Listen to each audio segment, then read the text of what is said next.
안녕하세요, 여러분. 2025년도 제5회차 인사 2급 이론 시간입니다. 여러분, 문제 풀어봐서 아시겠지만 이번 연도에 처음이지 않을까 싶어요. 난이도가 그렇게 많이 어려운 문제가 없죠? 아닌데요. 라고 하면 조금 곤란할 것 같습니다. 여러분, 그럼 많이 잊어버렸던 얘기니까요. 앞에 있는 내용 다시 한번 되짚고 문제 한번 풀어 보아주세요. 그러면 괜찮네 라고 해주실 거고요. 심지어 여러분, 이번 5회차는 실무까지도 좀 수월해요. 네, 희소식인가요? 좋습니다. 자, 이렇게 긍정적인 생각을 하면서 이론도 풀고 실무도 풀어보도록 할 거고요. 그리고 또 하나 마지막에 또 이야기를 드리겠지만 이렇게 매번 이렇게 쉬울 것이다라고 생각하면 안 돼요. 네. 그러니까 앞전에 있었던 문제들을 꼭 풀어보고 가셔야 돼요. 네. 기출 회차, 2회차, 3회차, 4회차 이런 회차들 다 풀어보고 가셔야 된다. 절대 잊어버리지 않으셨으면 좋겠고요. 자, 지금부터 시작해 보도록 하겠습니다. 1번. 보기에서 빅데이터, 빅5. 그렇죠. 빅데이터 나왔고요. 그쵸? 이 앞에 다 V가 들어가죠. V. 그죠? 네. 그래서 이렇게 5가지 특징을 이렇게 나타내고 있는 것입니다. 라는 게 나와 있는 거예요. 그런데 그 중에 특성 중 가장 뚜렷하게 나타낸 것을 이렇게 보기를 읽어가지고 꼭 얘기해 주세요. 얘기하는 것이죠. 자, 특성을 나타내고 있다라는 얘기예요. 5가지 특성 가지고 있었는데 그 특성 중에 하나를 내가 이렇게 보기로 열거할 테니까 읽어보고 골라줘 라고 얘기하는 것이죠. 여러분, 첫 번째 1번 가치에 대해서 얘기하는 거죠. 가치. 그렇죠, 여러분? 네, 다양한 거, 다양성 이런 거 얘기하는 거예요. 세 번째는 뭐예요? 정확성에 대한 이야기를 하고 있는 거죠? 네, 정확성에 대한 이야기. 그 다음에요. 그 다음에는 우리 이걸 뭐라고 했더라? 요 마지막 속도에 대한 이야기죠. 이게 왜? 여러분 약간의 제가 뭐 하고 있는 거예요? 제가 약간 지금 영어 시간 같죠? 그죠? 네, 근데 이렇게 나열이 되고 있어요. 그리고 마지막 여기에는 지금 안 들어가 있는데 우리가 하나를 더 추가하려면 뭐가 있어요? 그죠? 뭐 얘기하는 거죠, 이거? 규모에 대한 얘기죠. 이렇게 5가지로 이야기가 들어가져 있습니다. 방대한 양에 대해서 얘기를 했다면 볼륨에 대한 이야기를 했겠죠. 그렇죠, 여러분? 네. 그런데 그런 내용이 아니에요. 그래서 지문에 이 친구가 없는 거고요. 자, 가보도록 하죠. 생산 솔루션은 ERP 인사 시스템을 출퇴근 기록이라든지 직원의 만족도 설문, 면접 영상 녹화, SNS 후기 등 다양한 데이터를 수집하고 저장하고 있다. 그래서 얘가 사지선다형이 열거되어 있지가 않은 거예요. 혼돈 안 주기 위해서. 그런데 최근에 이렇게 뭐에 대한 여기가 밑줄이에요. 이렇게 데이터들이 얼마나 많겠어요. 이것들에 대해서 수집하고 있습니다. 그쵸? 이렇게 방대한 양을 수집하고 처리합니다. 네. 이런 말표현이 들어갔다면 볼륨 맞아떨어지겠죠. 규모에 대해서 얘기를 하겠죠. 그런데 그게 아니죠. 지금 조금 더 읽어보면 최근에 정형적인 데이터의 비중이 커져 이를 효율적으로 분석할 필요가 커졌다. 이런 얘기가 들어가 있어요. 정형, 반전형, 비정형적인 데이터들이 되게 다양하고 그죠? 그래서 어떤 데이터가 더 편중이 돼서 더 중요하다. 효율적으로 분석할 필요가 있습니다를 얘기하고 있는 것입니다. 따라서 여러분 무엇에 대한 이야기하는 거예요? 가치? 정확성?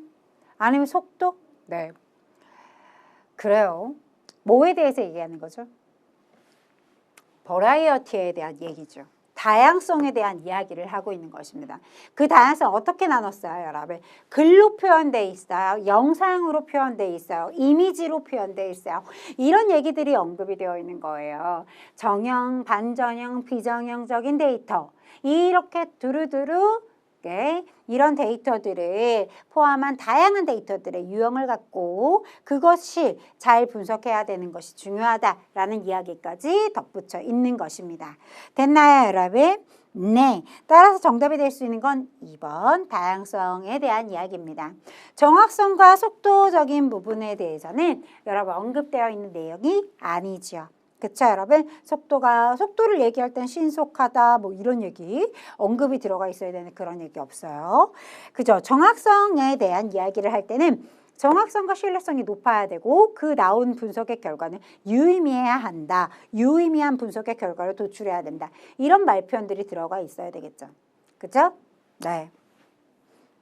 그렇잖아요. 정확성이 있어야 유의미하다. 이런 말표현. 이런 것들이 짝짓기로 키워드로 들어가 있어야 되겠다. 그래서 여러분 제가 이 얘기를 조금 더 길게 하는 이유는 앞으로 또 나올 것 같으니까 하는 얘기겠죠? 네. 그래서 보기만 바꿔놓고 또 언급이 될 수도 있으니까 기억해 주었으면 좋겠다라는 얘기고요. 자, 보기는 주식회사 생산성 빅데이터 플랫폼을 활용하여 ERP 데이터를 처리하는 단계별 내용이다. 순서로 가장 적절한 거 골라주세요. 라고 들어가 있어요. 자, 여러분. 우리 이거 어렵지 않을 것 같은데요. 읽어볼게요. 옆에 뭐라고 써있냐. 힌트들, 요약본이 다 들어가 있는 이런 느낌적인 느낌. 그죠, 여러분? 우리 데이터 처리하는데 처리 절차 같은 것들이 여기 써있다라고 보시면 됩니다. 물론 다 나오진 않았어요. 하지만 중간중간 여러분 첫 번째 해줘야 되는 게 뭐죠? 데이터 수집이겠죠. 그죠? 네. 그래서 이렇게 데이터 수집을 행하고 그 다음에 뭘 해줘야 되겠어요? 이 데이터들을 저장하고 처리까지 행해줘야 되겠죠. 두 번째, 1번, 2번. 그 다음에 시각화해주고 활용해줘야 된다. 그 데이터들을 마지막 세 번째, 활용까지 묶어줄 수가 있겠죠. 그렇죠? 따라서 정답이 될 수 있는 거는 다, 가, 나. 정답 몇 번? 3번 이렇게 처리하고 넘어올 수 있는 문제입니다. 네, 그러니까 데이터를 수집하고 저장하고 그렇죠. 이런 얘기 한단 말이에요. 저장하고 혹은 저장했다, 공유했다 이런 말이 나올 수가 있겠고. 그래 처리해서 분석하고 그 다음에 뭐 한다? 시각화한다. 네, 이런 말표현으로 여러분 처리가 될 수 있어요. 시각화, 활용이 된다. 이런 말표현으로 표현될 것입니다. 이 모든 절차가 다 나오진 않았어도 어쨌든 순서에 맞춰서 나열한 거 고르는 거니까 정답이 3번입니다. 라고 처리하고 넘어갈 수 있어야 되는 문제죠. 3번 문제부터는 어때요? 반갑죠. 네, 여러분 3번은 계속 반복적으로 풀어봤던 문제 중에 하나예요. 자, ERP 시스템의 프로세스, 그 다음 화면, 필드, 그 다음 보고서의 거의 모든 부분들을요. 누구한테? 기업의 요구사항에 맞춰서 구현하는 방법을 뭐라고 해요? 우리 커스텀한다고 하잖아요. 그렇죠? 그래서 정답이 될 수 있는 건 커스터마이제이션이라고 하는 정답 4번입니다. 라는 거 우리가 매번 반복적으로 공부했던 내용이기 때문에 어렵지 않게 답을 선정했을 거라고 생각이 듭니다. 자, 요거 어때요? 요것도 우리가 처음 봐요? 아니면 많이 봤던 거예요?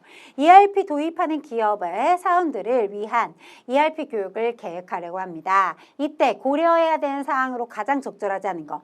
전사적인 참여 필요하죠. 그렇죠? 네, 전사적인 참여가 필요하고요. 지속적인 교육이 필요하죠. 자, 최대한 커스터마이징이 그래요? 최대한 기업의 입맛에 딱 막 달라붙어야 되니까 최대한 근데 그동안 해왔던 것이 여러분 아주 최적의 방법이 아닐 수 있단 말이에요. 그러니까 필요한 것을 커스터마이징 하는 것은 문제가 되는 것은 아니다. 하지만 이렇게 최대한 커스터마이징을 해준다라면 그렇죠? 그렇게 구성을 한다라면 그렇게 구축을 한다라면 그것은 효과적이지 않다라는 것입니다. 따라서 정답 3번이고요. 자료의 정확성을 위해 철저한 관리가 필요함을 강조해야 하는 것이다. 맞는 이야기 들어가져 있습니다. 따라서 정답은 몇 번? 네, 3번입니다. 최대한이 아니라 최소화해야 한다. 그래야 성공적인 구축을 행할 것이다. 뭐 이런 매기까지도 우리가 지문에서 많이 보셨을 거예요. 자, 이제 본격적으로 인사관리에 대한 이야기가 언급이 들어가 있습니다. 인사관리의 주요 목표로 가장 적절한 거 고르래요. 자, 기업의 단기적인 재무 성과를 끌어올리기 위해서 인사관리 하나요? 올바르지 않습니다. 단기적이라뇨. 이런 단기적이라는 말표현도 틀렸고 이렇게 재무적인 성과만 극대화하기 위해서 인사관리를 행하는 것은 아니었습니다. 자, 직원들의 개인적인 삶의 향상만을 위해서 여러분 이렇게 치우치는 건 답이 될 수 없어요. 이게 기업은 좋은 거 하나도 없고 근로자만을 위한 이거 맞아요? 틀려요? 올바르지 않은 표현이죠. 그렇죠? 그래서 이런 표현도 올바르지 않다. 그러면 반대로 알았어요. 근로자 편 알겠어. 그러면 이제 최고 경영자층만 타겟팅하겠어. 그것도 올바르지 않은 얘기죠. 최고 경영진의 의사결정만을 전적으로 지원하기 위해서 인사 관리를 행하는 것은 아닙니다. 그죠, 여러분? 조직의 목표 달성에 기여하며 동시에 구성원들 누구예요? 근로자들의 만족감을 끌어올려서 그렇죠? 네, 우리가 이렇게 뭐예요? 어떤 질적인 그런 것들을 끌어올리려고 하는 거예요. 만족감을 끌어온대요. 우리 근로생활의 질적인 충족까지 같이 끌어올리겠다. 이런 게 이제 목표 안에 들어가 있었던 내용들이었단 말이에요. 그렇죠, 여러분? 네, 조직의 목표뿐만이 아니라 근로자들의 만족 또한 같이 발전해 나가려고 하는 것이 바로 인사관리를 하는데 목적이다. 이렇게 이야기를 하고 있는 것이죠. 가장 적합한 거 답은 4번인 것밖에 없겠죠? 네, 6번 인적자원 계획을 수립하려고 합니다. 자, 기업의 외부 환경 분석 요소가 네, 가장 어떤 것이 적절하지 않냐 이렇게 들어가 있네요. 자, 외부 환경 분석 요소로서 적절하지 않은 것을 골라주세요. 이런 말표현이 들어가 있어요. 자, 외부 환경적인 요인으로는 어떤 요인들이 있었는지 기억해 보실게요. 첫 번째, 노동시장의 변화와 동향. 그렇습니다. 이건 기업 내부에서 이루어지는 게 아니죠. 외부의 환경적인 요인이죠. 그렇죠? 네, 경쟁사의 인력 운영의 전략. 그죠? 경쟁업체 우리 마음처럼 움직이나요? 아니거든요. 내부 아니고 외부죠. 외부. 그렇죠? 외부적인 환경 요인에 해당하고요. 정부 또한 마찬가지죠. 정부의 고용정책이라든지 이런 걸로 인해서 우리에게 영향을 미친다. 그러나 이것은 내부의 환경적인 요소가 아니라 외부의 환경적인 요소로 작용합니다. 이런 거 공부했던 거 기억해 주셨으면 좋겠고요. 자, 4번. 기업 내부에 여러분 대놓고 얘기하는 건가요? 기업 내부의 직무 만족도 및 이직률 변화를 위해서 이런 말표현 들어가 있는데 이런 이직률 변화라든지 기업의 만족도라든지 그런데 기업 내부에서 이루어지는 것들이라고 써 있어요. 그죠? 여기에서부터가 올바르지 않죠. 기업 내부의 만족도라든지 이직률 변화라든지 이런 것들은 네, 외부의 환경적 요인으로 보기 어렵죠. 그렇죠, 여러분? 네, 어렵습니다. 그럼 정답은 4번이게 될 것이고요. 이렇게 내부적인 환경 요인으로는 어떤 것들을 얘기했어요? 막 기업인의 경영 철학이라든지, 그렇죠? 네, 기업의 분위기 이런 것들이 이렇게 들어가 있는 거죠. 들어가 있어야 내부적인 환경 요인으로 많이 손꼽히는 예시들이에요. 자, 문제 7번으로 넘어가 보도록 할게요. 배치관리의 원칙입니다. 네, 밑줄 한번 쳐볼게요. 아주 오랜만에 나와서 반가워서 밑줄입니다.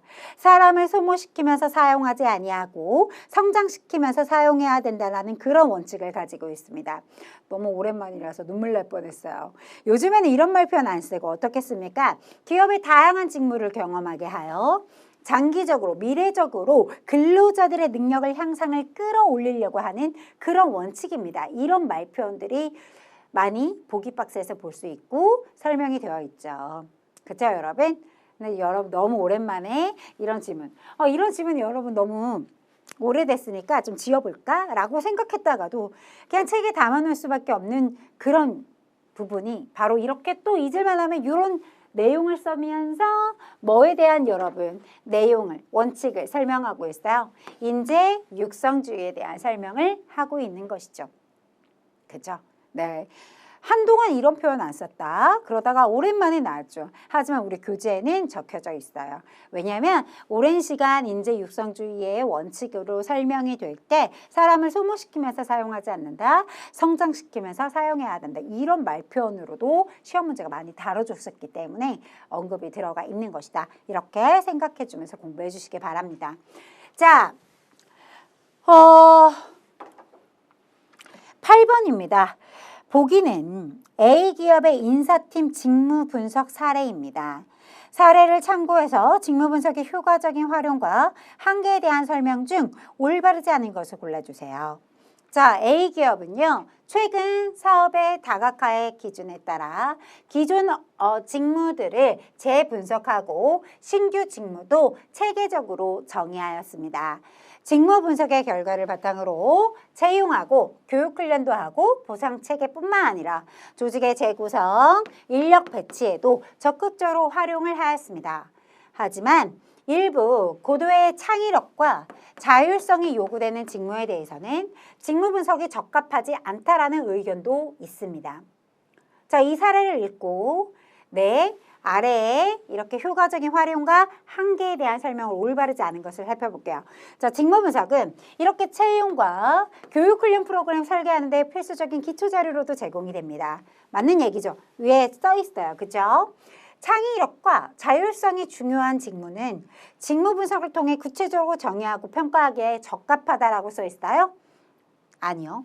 자, 일부 고도의 창의력과 자율성을 요구하는 직무에 대해서는 직무 분석이 적합하지 적합하지 않아요 라고 얘기가 되어 있었는데 밑에 와서 이런 말표현, 이 위에 있는 사례, 이 보기에 대한 내용과 정반대에 대한 이야기죠. 올바르지 않습니다. 직무 분석은 보상 체계, 뭡니까? 아까 여기에 임금 같은 거, 보상 체금에 대한 얘기 나와 있죠. 체계뿐만 아니라 조직 구조 및 인력 배치 결정에도 전략적으로 사용할 수 있다. 명확하고 반복적인 업무에 효과적이며 여기 또 써 있죠. 고도의 자율적인 직무에는 한계가 존재할 수 있습니다. 그죠, 여러분? 이 문제 좋다고 생각 들어요. 네. 그리고 너무 어렵지 않다고 생각해요. 왜요? 위에서 주어진 내용과 아주 올바르게 짝지어지지 않은 거 골라주라. 이런 얘기랑 별반 크게 차이가 없어요. 그죠, 여러분? 따라서 정답 2번 이렇게 체크하고 문제 9번으로 넘어가 보도록 하겠습니다.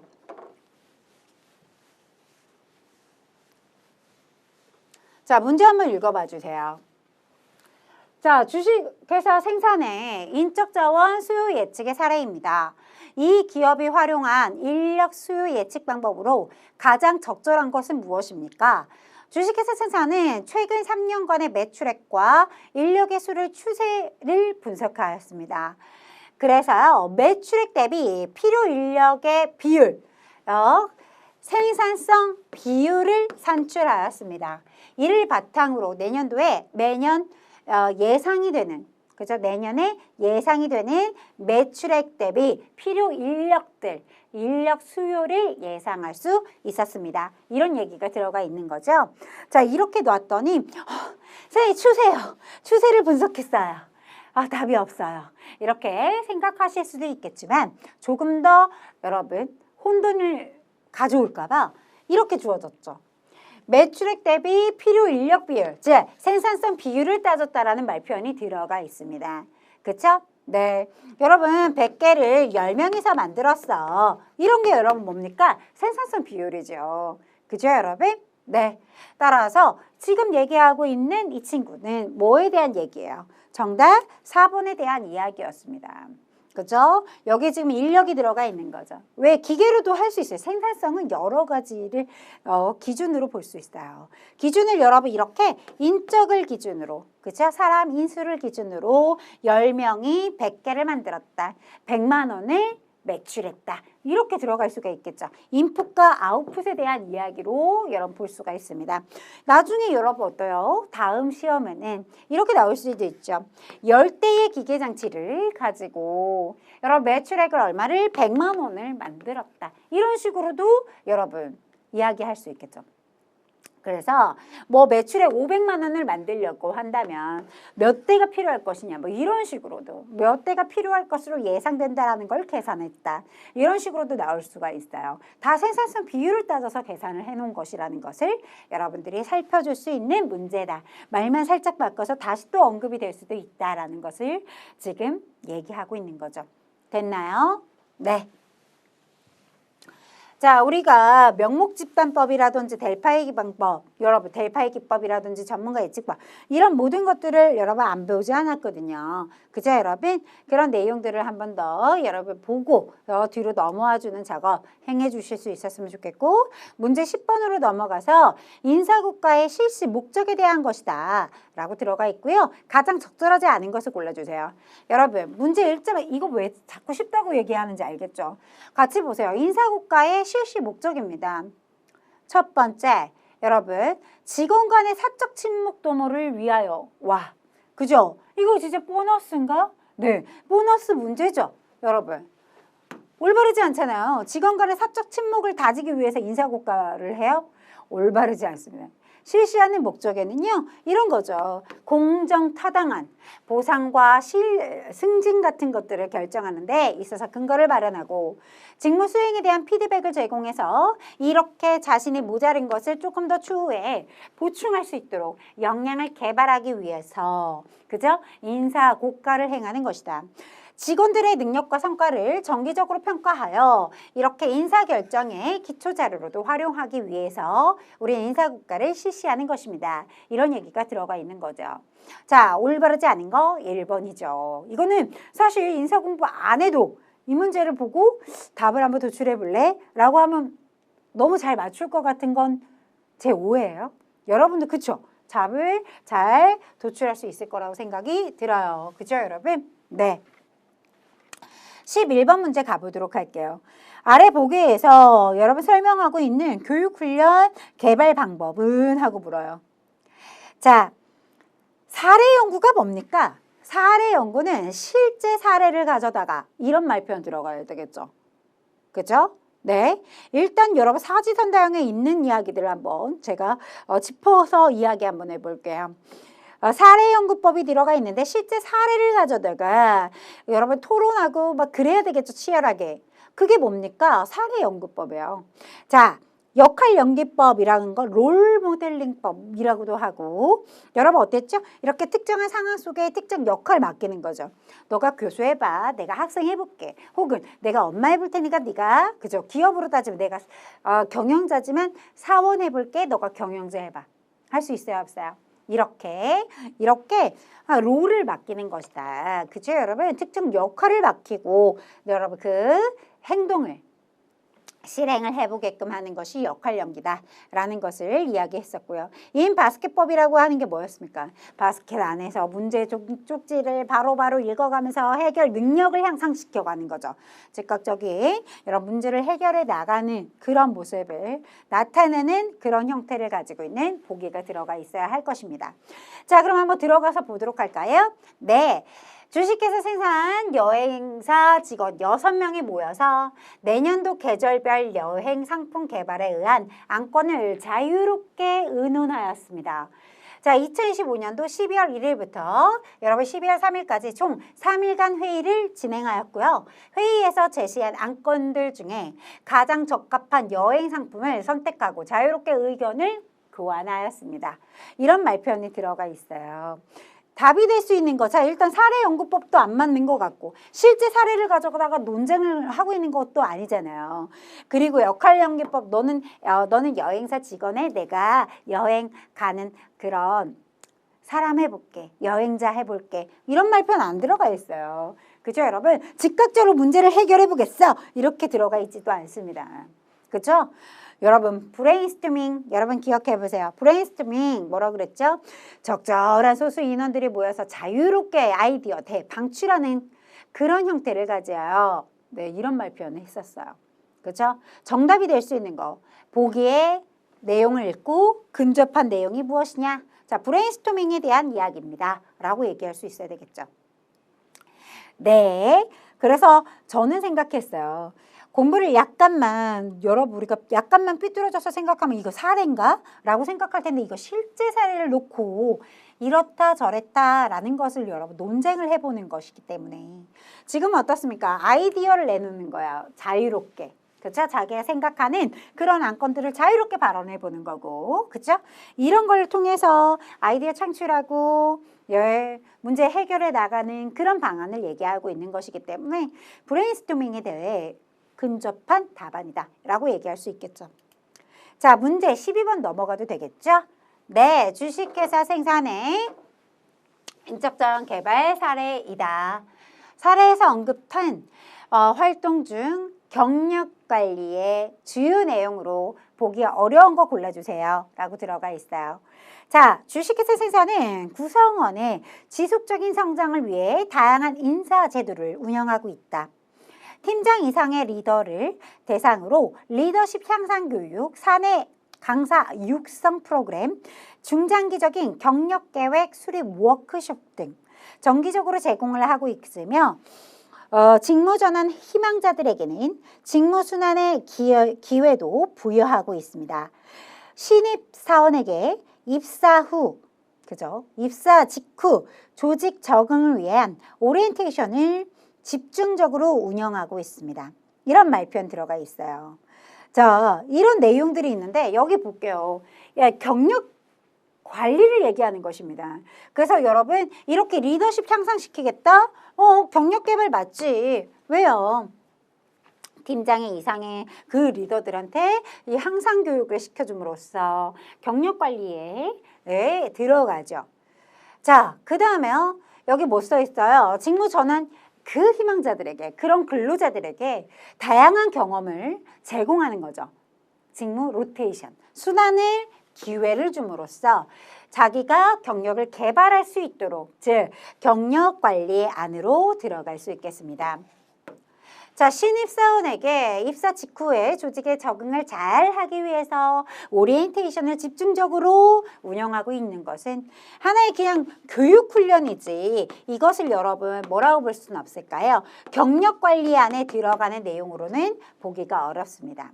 그렇죠? 네. 그 다음에 뭐라고 들어가 있어요? 중장기적인 경력 개발의 수립을 행하고 워크숍 같은 것들을 정기적으로 제공하는 것들 이렇게 들어가 있어요. 이런 것들은 죄다 경력 개발에 들어가게 됩니다. 그죠? 네. 자, 경력 개발, 경력 관리에 들어가게 되는 것이죠. 따라서 정답이 될 수 없는 것이 3번이다. 경력 관리라고 보기가 어렵다. 교육 훈련 쪽으로 더 보는 것이 올바르겠다. 좀 범위가 커요, 경력 개발은. 그렇죠? 근데 너무 이제 협소하죠. 지금 이렇게 신입사원에게 내가 그대에게 뭘 보겠다. 조직에 잘, 문화를 잘 습득해서 어려움이 없게 만들어줄게 라고 하는 것은 우리가 대표적인 교육훈련이죠. 네. 자, 좋습니다. 13번이죠. 자, 다음 보기 사례에서 기업이 중점을 두고 있는 임금 관리 전략으로 가장 적절한 거 골라주세요. 주식회사 생산은 최근 인재 확보 경쟁이 치열해지자 유사 업종의 임금 수준을 조사하고 자사의 보상 수준을 상향 조정하였습니다. 네, 인재 확보를 하기 위해서 비교해 보니까 어떻다고요? 우리 회사의 임금 수준이 떨어지더라. 그래서 이렇게 보상 수준을 상향 조정하였다라는 얘기가 들어가 있습니다. 이는 구직자들에게 아주 매력적이다. 그죠? 그래서 매력적인 기업으로 인식이 되었고 입사 지원율이 굉장히 크게 증가하는 결과까지 가져왔습니다. 이런 얘기가 들어가 있어요. 임금관리 전략으로 가장 적절한 거 골라보자. 어떤 전략을 쓴 것인지 보세요. 자, 임금을 통제했어요? 땡이죠. 외부 경쟁력 확보의 전략. 어때요? 네. 여러분, 뭐에 대한 얘기를 하는 거예요? 내부 공정성을 확보했나요? 아니에요. 뭘 보겠다? 외부의 유사 업종의 경쟁력을 확보한 거예요. 그죠? 인재 확보에 경쟁이 치열하다 보니까 유사, 우리 업종하고 그죠? 우리 업종인데 다른 회사에 이 임금 수준을 맞춰줬더니 라는 얘기가 되는 것이죠. 그래서 외부 경쟁력 확보 전략을 쓴 거죠. 그렇죠? 네. 그래서 내부 공정성 확보 전략 아니고요. 직무 중심의 임금 체계를 전략했다. 이런 거 없었어요. 그런 말 없었습니다. 따라서 답이 될 수 있는 것은 2번 외부 경쟁력 확보 전략이었습니다. 자, 14번으로 넘어가 봤더니 여러분 임금 수준을 결정하는 요인에 뭐가 있었죠? 네, 여러분 대답해 주실 수 있을 거라 생각해요. 하한선과 상한선이 있었다라고 얘기했어요. 하한선이라는 것은 근로자의 생계비라고 얘기했었고요. 그쵸? 네, 상한선은 기업에 지급할 수 있는 그 금액들을 우리가 상한선이라는 말표를 썼어요. 기업의 지급 능력을 우리가 상한선이라 이렇게 얘기했었고요. 한 가지가 더 있었습니다. 바로 여기에 많이 내와 있어요. 뭐요? 노동시장의 요인이다. 노동시장의 요인이 여기 굉장히 많이 열거된 모습을 보실 수가 있죠. 네, 이렇게 임금 수준을 결정하는 요인으로 올바르지 않은 것을 골라주세요. 바로 정부의 규제 같은 것들은 바로 노동시장의 요인이죠. 자, 같은 업종의 타사 임금 수준 이런 것 또한 뭘로 볼 수 있어요, 여러분? 네, 이것 또한 마찬가지로 노동시장이죠. 왜요? 다른 그 기업에 얼마만큼의 임금을 주는지를 확인하는 것은 이렇게 노동시장 안에서 이루어지는 그런 구체적인 사유니까요. 그렇죠? 네, 요인으로 작용을 하기 때문이죠. 자, 우리 수요 공급에 대해서 그죠? 수급 상황, 노동력의 수요 공급에 대한 현황 이것 또한 마찬가지로 노동시장의 요인의 하나죠. 하나예요. 자, 임금 수준을 결정하는 요인으로 이런 것도 있었나요? 종업원, 즉 근로자 개개인의 심리적인 만족 수준 있었어요, 여러분. 이걸로 여러분 한도 끝도 없을 것 같은데요. 생각해 보세요. 근로자 개개인이 만족을 가져오는 숫자치. 임금 수준을 그렇게 맞춰준대요. 얼마 벌고 싶어요? 자, 여러분들에게 지금 제가 앞에 계세요. 그래서 막 물어봤다. 막 10억도 나오고 100억도 나오고 막 그럴 것 같은데요. 아니에요? 소담하게 저는 1,000만 원만 줘도 이럴 사람은 없을 것 같은데. 자, 그러니 임금 수준을 결정하는 그 요인으로는 이런 내용이 적합하지 않죠. 쓰이지 않습니다. 네, 아까도 얘기했어요. 상한선과 하한선 이야기 드렸었고요. 대표적인 노동시장의 요인들은 동그라미 1번부터 3번까지 열거되고 있습니다. 그렇죠? 정리가 되어야 하겠죠, 머릿속에. 네. 15번입니다. 여러분 이제 우리는 이런 수치를 몰라서는 안 돼요. 알아야 돼요. 네, 여러분 여기에서 만약에 시험 문제에서 선생님 먼저 풀고요. 네, 국민연금 보험료 가입자 기준의 기준소득월액 여러분 곱하기 9. 그런데 여기에다 양가로 쳐놓고 근로자 부담금은 몇 %? 이렇게 물어본다. 그죠 여러분? 근로자 부담률은 몇 %? 나누기 2 해서 4.5 이렇게 들어가겠죠. 그런데 이런 말이 있어요. 근로자 부담해야 되는 금액을 근로자가 부담해야 되는 퍼센테이지율 보험료율이 몇 프로냐 이렇게 물어봤나요? 아니요. 그냥 통으로 물어봤어요. 통으로. 따라서 답이 되는 것은 그렇죠. 4번이 정답이 되어야 하겠죠. 이렇게 4번 체크. 그죠? 얘가 되면 돼야 안 돼요? 안 돼요. 그죠 여러분? 네. 그렇습니다. 여러분 괜한 높아심이길 바래요. 그죠 여러분? 또 뭐가 나올 수 있어요? 이렇게 국민연금도 나올 수가 있지만 조금 더 가면 건강보험도 나올 수 있어요? 없어요? 전 있다고 봐요. 건강보험의 요율을 말로만 바꾸면 되잖아요. 그죠? 국민연금 보험료가 아니라 건강보험의 요율에 대해서 나올 수가 있겠죠. 이때도 총으로 나오게 되면 7.09% 얘기하게 될 것이고요. 근로자 부담금이면 나누기 2 해주면 되는 거죠. 그쵸? 네. 그럼 3.545 기억해 주실 수 있는 내용이었을 거고요. 자, 16번입니다. 소득세법상 그렇죠. 여기 봐봐요. 거주자에 대한 문제가 나왔어요. 국내에 며칠 이상 거주를 둔 개인을 얘기하는가. 여러분 우리나라만 이렇게 며칠로 들어가 있다. 막 이런 얘기하면서 수업을 이야기했던 것 같아요. 며칠 이상 180, 3일 이상. 따라서 정답이 될 수 있는 거 몇 번? 3번. 이렇게 처리할 수 있어요, 없어요? 있어요. 아이 재밌잖아요. 그죠 여러분? 안 나올 것 같았어요? 아니에요. 이런 문제 그래서 우리가 교재에도 담아놓고 하는 겁니다. 자, 고용보험에 대한 이야기입니다. 여러분 적절하지 않은 거 좀 읽어볼게요. 뭐라고 들어가 있어요? 실업급여 보험료는 근로자가 전액 부담한대요. 뭐야? 이게 말이 돼요? 고용보험이에요, 여러분. 뭐 산재보험료예요? 산재보험료여도 사용자가 부담하는 거예요. 근로자가 전액 부담한다? 올바르지 않는 얘기입니다. 실업급여의 보험료는 근로자가 전액 부담한다. 땡. 실업급여의 보험료는요. 근로자와 누가? 사업주가 절반씩 50% 50% 반반씩 부담합니다. 이렇게 바꿔놓으셔야겠죠. 그죠? 왜요? 문제 읽자마자 답이 나와서 깜짝 놀랐죠. 그죠 여러분? 네. 그리고 뒤에 있는 말들이 더 중요하기도 하죠. 잘 쓰이기 때문에. 자, 보세요. 고용안정 직업능력개발 사업의 보험료는 사업주가 어때요? 전액 부담한다. 그래서 여러분 전액 부담하는 게 있다라고 얘기했어요. 뭐 얘기했었죠? 사업주가 전액 부담하는 거 첫 번째, 고용안전산업. 여러분, 직업능력개발 사업. 그 다음에 세 번째, 뭐 얘기까지 해드렸어요, 여러분? 산업재해 보상보험. 산재 얘기하는 거죠? 그죠? 네, 산재보험 얘기하는 거세요.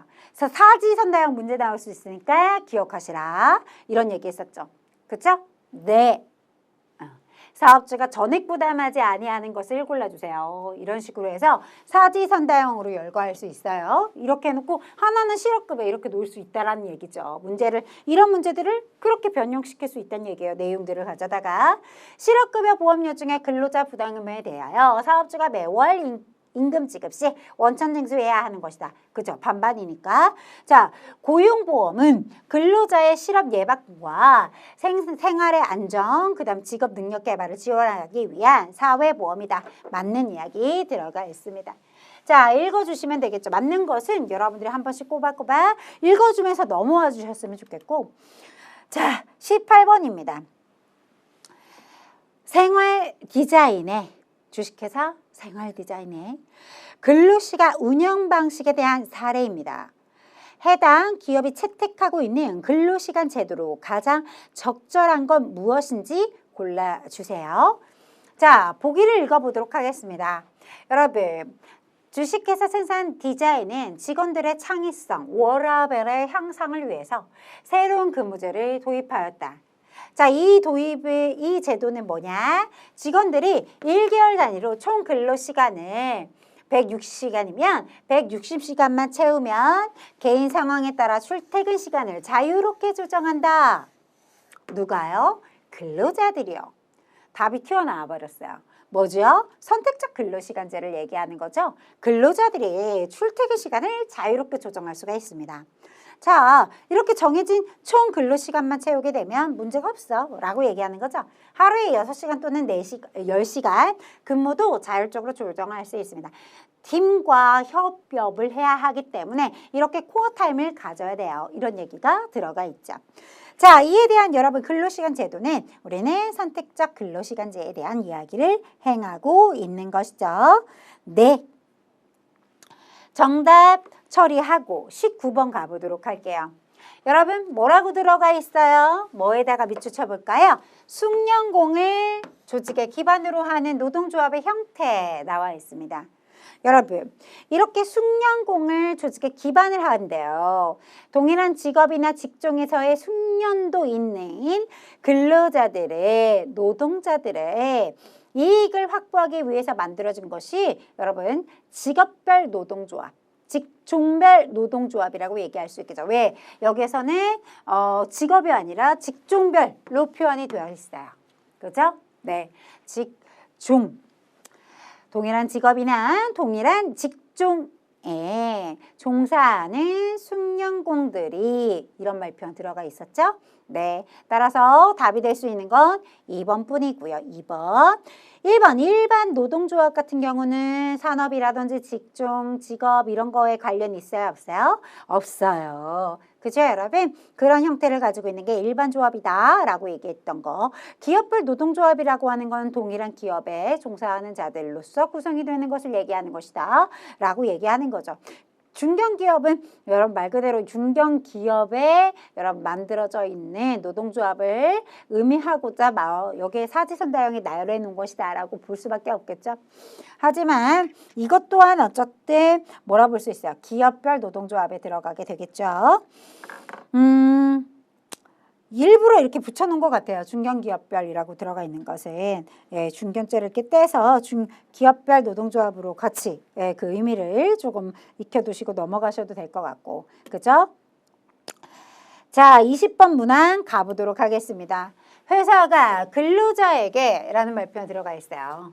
회사가 근로자에게 회사의 주식을 유무상의 방법으로 취득하게 해서 근로자들을 주주로서 기업의 경영에 참가시키는 제도를 우리 무엇이라고 합니까? 종업원 지주제도라고 하죠. 그죠, 여러분? 네, 정답이 될 수 있는 거는 몇 번? 4번입니다. 라고 처리해 줄 거고요.